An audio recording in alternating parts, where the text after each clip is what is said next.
It's mind-boggling how we tend to make things so complicated for ourselves. And I know it comes from a good place, but sometimes we go to an extent where we stress ourselves out for no reason. And the reason I started this podcast episode off by saying that is because I have an article that I wrote last year, and there were some interesting ideas that I wanted to share and talk about in this episode. But I started thinking to myself, okay, do I need a teleprompter, like in front of me with the article so that I can read and it seems natural? Or can I somehow position the article on my screen that I can read it? But if I do so, then I'm not looking into the camera. And then I had to pause for a second and tell myself, but listen, Andy, this is your podcast. You can try whatever format you want. You don't have to do anything for, someone else because you feel that there's a certain standard that's being done out there. It's like, no, if you want to read an article, you read an article. Of course, because it's my own written article, I want to read it in a way that it doesn't sound robotic. I mean, you can have some standard, but don't stress yourself out for no reason. Anyway, let's get into it. The BOWpod, episode 9. And the article that I wrote, it was titled, Catapult Yourself into the Person You Want to Be.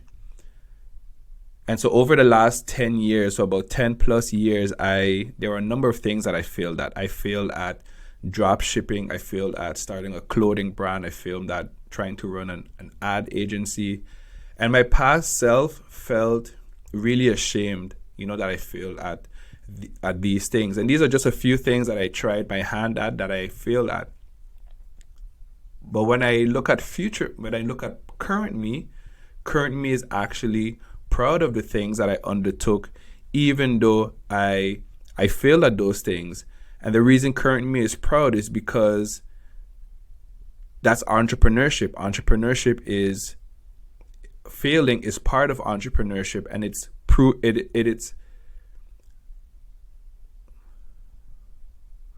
failure in entrepreneurship is what sweat is to working out. It's proof that you're actually playing the game.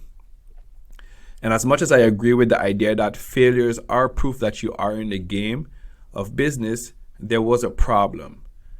Because over the last 10 plus years, I fixated on a goal of making my first million at the time.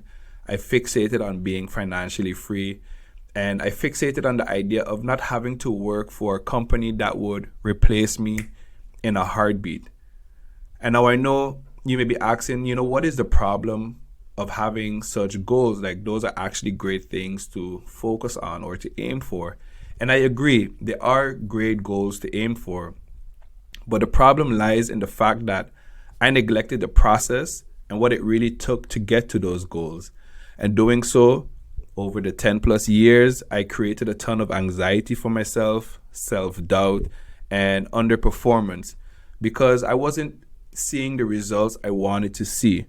This led me to not following through on the different businesses, which then ultimately led to me failing every single time. And so over the last year at this point, or a couple of years at this point, there's been a big change in perspective, a change in an approach, as it were. And I realized this mindset of focusing on the outcome wasn't getting me anywhere fast.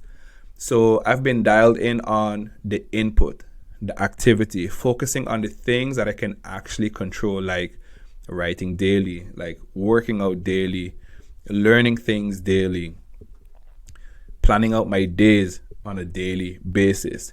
It's doing these things you need to do without actually seeing the result. This is a far better way to control your emotional ups and downs because regardless of the outcomes, you are committing yourself to the things that you need to do. And James Clear had an amazing quote that summed this up amazingly.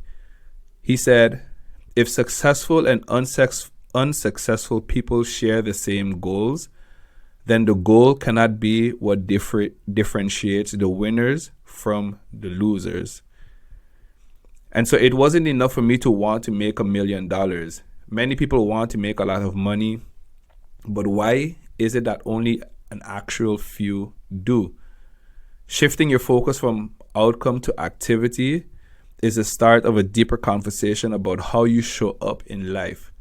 The Be, Do, Have framework can be a great guide in how you go about aligning your thoughts and your actions with the desired outcomes you want to achieve in life, because it focuses on who you need to be first in order to have the things that you want to have. In essence, you attract what you are. Now, the problem is that you tend to operate from the framework in a reverse manner. So you think you need to have something. So for example, you need to have money, you need to have connections, you need to have fulfillment in order to do what you want to do. So pursue the things that you're interested in, pursue the things that you are curious about, your hobbies, or the things that, just the things that you want to try. So you can be the person you want to be, so that you can be successful, so that you can be happy and so forth. But instead, you must come from it the other way. You need to start being the person you want to be. This means adopting the mindset, behaviors, and habits of the person who has already achieved what you want. You should act as if you already have what you want, even though you don't have it yet. You want to ask yourself a few things. Who do I want to be? What core values and beliefs do I need to adopt? What kind of legacy do I want to leave behind? Now is when you start doing the things your future self would do. And this means taking actions that are aligned with the goals you want to achieve. And these can be very uncomfortable and unfamiliar in the beginning. I mean, if I look at starting this podcast, discomfort was through the roof. Just look back at my first episode and you'll understand why. But here you want to ask yourself, what actions do I need to take to acquire the resources I need to achieve my goals? How can I develop skills and knowledge required to succeed? What kind of habits and routines can I adopt to increase my productivity and effectiveness? And how can I overcome obstacles and setbacks to achieve my desired outcomes? Now, the having in the Be, Do, Have framework refers to the outcomes and experiences you want to have and the things you want to possess. So ask yourself, what kind of impact do I want to make on others and the world around me? What kind of lifestyle do I want to lead? And what possessions, assets, or resources do I need to have in order to achieve my goals? Making a change in who you think you are and how you currently operate takes a lot of humility. It means recognizing and accepting that you may not really know who you are. It's not an easy thing to do, but you have to watch yourself like you're watching a stranger so you can start understanding yourself. If you want to discover your potential, you have to challenge yourself, put yourself in places and scenarios you wouldn't normally do, because again, you are humble enough to know that you don't really know you yet. Take small steps daily to improve yourself. This is the key to dealing with the idea that you are inherently imperfect. When you can break things down into almost childlike steps, you become strong enough to handle them and discover your potential. And remember that success is not just about what you accomplish, but who you become in the process. So you start by focusing on the input, those daily actions, the habits that will lead you towards your desired outcomes, and watch yourself transform into the person you want to be. That was the end of this article that I wrote last year. And again, I thought there were so many great ideas and insights that I wrote, like a year ago, that I just wanted to resurface and just bring to the foreground again. Because it's very easy, again, especially in this day and age, to see, people accomplishing different things and having, certain lifestyles, and you want to have that. And again, there's nothing wrong with having that as like a big goal, a someday goal that you want to achieve. But what's more important is understanding that just wanting that is not enough. Like, having that as the goal is not enough. But shifting your perspective of making the daily actions, the daily habits, the routines, making those things the goal is a lot more effective and an efficient way, and also a way that ensures that you can sustain for a longer period. Because if you focus on those daily actions and having those as the goals, you will see not results faster, but you will feel accomplished on a daily basis. And because you feel accomplished on a daily basis, it makes it a lot easier to, persist and to continue and to have that motivation come, and strike time and time again. But it all starts as well by being that person who is capable of having those things, and being that person in your mind. So for example, let's take again this podcast. I want to have a successful podcast that reaches millions of people, that hosts, some of my not idols, but some of my role models, in this life, and have conversations with them. But in order for me to have that, I need to have a podcast, or at least do podcast episodes and actually put in the work. But before I can actually do that, I need to see myself as a podcaster first.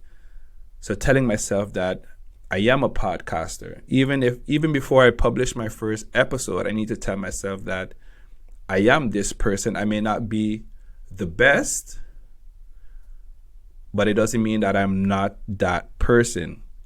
And now I just need to put in the work, do the work, the actions, have those routines, and just continue to improve on a daily, weekly, monthly basis. And then before you know it, again, we don't want to focus too much on the results, the outcomes, but those things are gonna come, as time progresses. If I want to have influential people on my podcast, the things that I can do, or first, what I have to believe is that I am a person worthy of having such people on my podcast. I'm no lesser than, and just understanding that, and then actually putting out, doing the work. So doing outreach, connecting, having conversations with different people, and then work towards being a podcast show, the BOWpod, that hosts these type of influential people and reaches millions and millions of people. But anyway, I don't want to make this episode much longer than it needs to be. Episode 9 of the BOWpod, the Body of Work podcast, where it's all about what's the legacy you want to leave behind. And you can only leave a legacy behind if you continue to put out your body of work. It doesn't need to be perfect. It doesn't need to, be the best. It just needs to be you. It just needs to be genuine. It just has to have good intent. And you just need to, if you're finding that hard, just document. Don't focus on creating. Just document. And, before you know it, again, this is number 9, almost at 10. And it's just great to look back at where things started and where I am now today with this podcast. Anyway, if you've made it this far, I appreciate you again. Love you for tuning in. And yeah, hoping to just have you part of this community that I'm building here on the BOWpod, and seeing you on future episodes. Let me know what you thought of this one, and peace.